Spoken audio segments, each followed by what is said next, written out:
Hey guys, it's Mr. AJ's Tech here, and today a review of the iPhone 5S. So right here we have a 16 gig iPhone 5S. I'm going to do a quick unboxing. I know I already did an unboxing video, but I just wanted to show this for anyone else who's watching this video who did not see my unboxing video.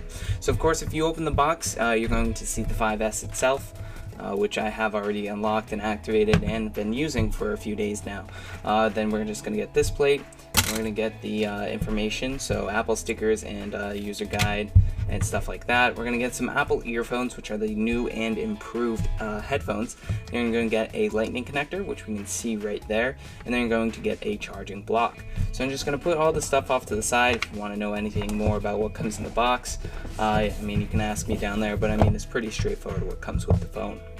As for the 5S itself, you can see it right here. This is the black model, so you can see that the iPhone 5 is just a little bit different than the iPhone 5S. So the black is just more of a gray, and you can see that in this.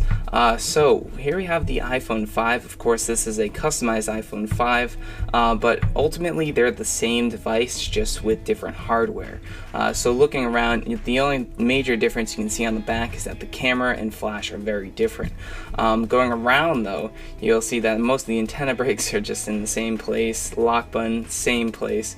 Going down to the volume buttons, the same basic idea.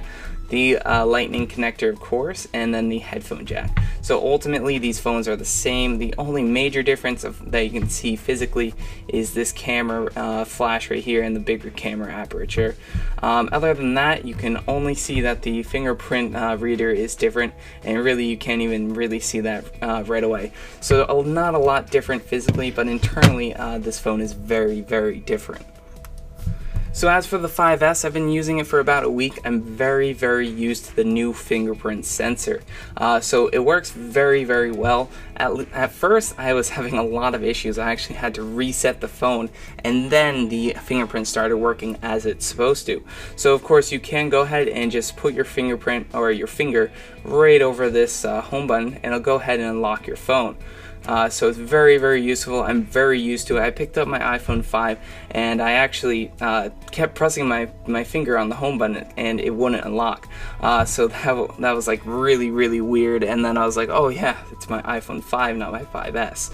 But anyways, you can also slide over and use the passcode lock, or you can just put your finger right on here and it'll unlock the phone. So that is one of the major features of this phone. Other than that, we got a new 64-bit processor that uses the A7 chip, and then it also has the side processor, the M7. So it also packs a lot of power. Overall, I have not noticed a difference between the iPhone 5 and the 5S in speed. That's mostly because I don't see the iPhone 5 as a slow phone. I don't see any lags with the iPhone 5, nor do I see any lags with this. So yes, this phone is faster, but you're not going to notice a difference as of right now.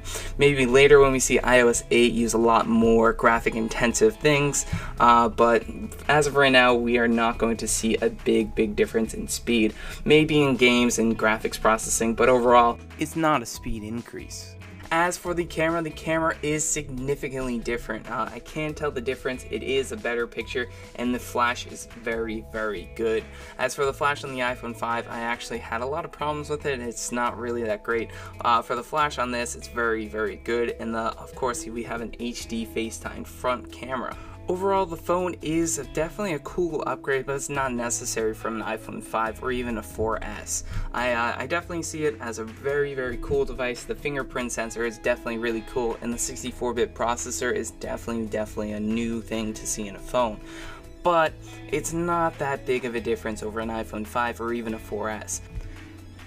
So my overall suggestion is that you can get an iPhone 5S if you really do want one. The fingerprint sensor is definitely a really cool feature. The camera is great. It is faster in terms of gaming, and in the future it is going to be faster. It's going to be more future proof. But it's not going to be that crazy upgrade. It's not going to be like going from the 3GS to 4, having 2 cameras and that. I definitely think the 3GS to the 4 was definitely the biggest upgrade. As for going from a 4S, a 5 to a 5S, it's not going to be the biggest difference. Going from a 4S to 5S, it's going to be different just because the hardware or physical device is going to be different. But other than that, you're going to be getting the same iOS that you're getting on the 4S besides the fingerprint sensor.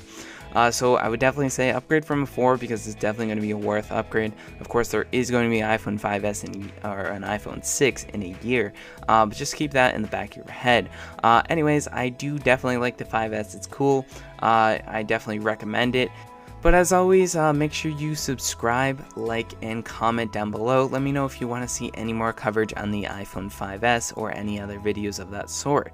So anyway guys, I'll see you in the next video. Bye bye.